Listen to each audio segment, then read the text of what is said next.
Hey everybody, it's Laura. First, I want to apologize for not putting up a lot of posts through April and into May after we got here to the United States. One, we wanted to just take a break for a while and get recharged. That's one of the reasons we're here in the States on sabbatical.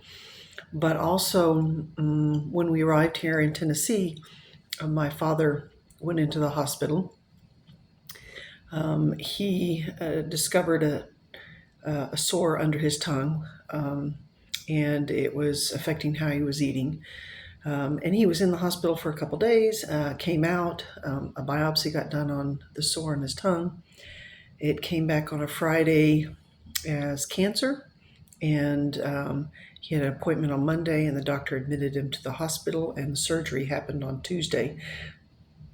And they removed a third of the side of his tongue, and they got all the cancer, so he does not need chemotherapy or radiation. Praise God with that.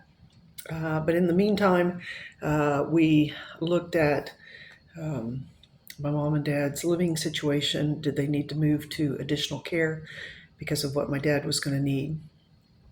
So anyway, they ended up staying at the same complex that they're at, and we just moved them from independent living to assisted living.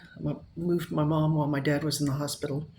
Of course, we've had lots of visits to the hospital, back and forth, and also in the middle of that, my sister's sister-in-law, who's older, was in the same hospital with my dad, the same skilled nursing facility as my dad, and we helped move her into assisted living as well. So there was just a lot going on in working with, powers of attorneys.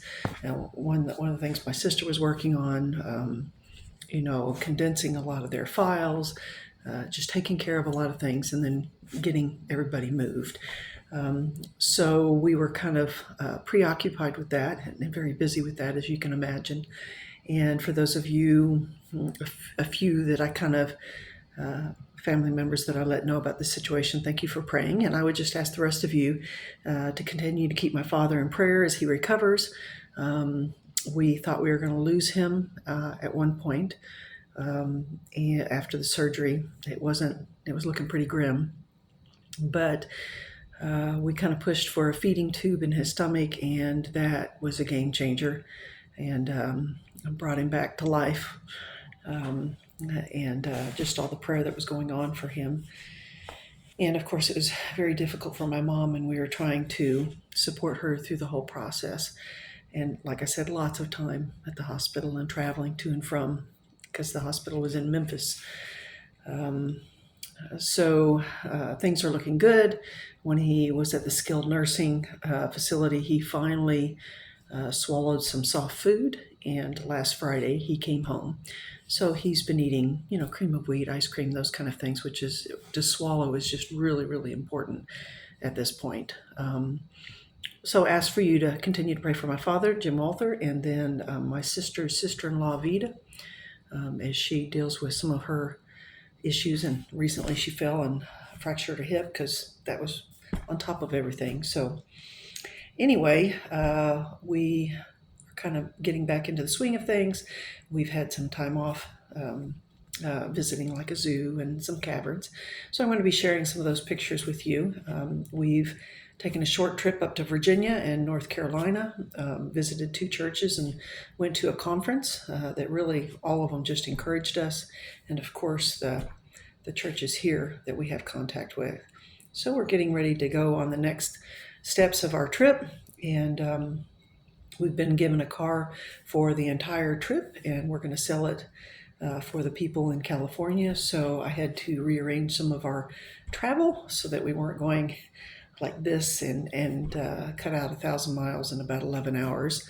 But we're still going to get to visit, and I think see all of our grandchildren and aunts and nieces and nephews, and quite a few people during this trip, and just again spend that time with family, relax with them, but also with the different churches that we've developed relationships with, and just spend time with them like we did here in Tennessee.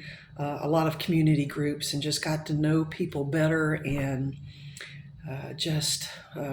there's nothing like fellowshipping and worshiping in your own native language and culture. Uh, so it's just really encouraged us a lot.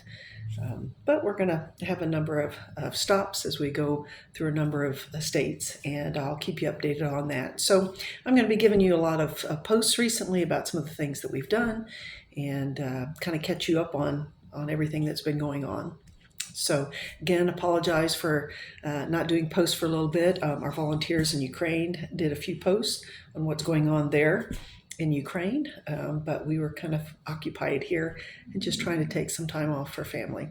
So anyway, love you guys. Thank you for all your support and keeping up with us. And we'll have some more videos and pictures for you real soon.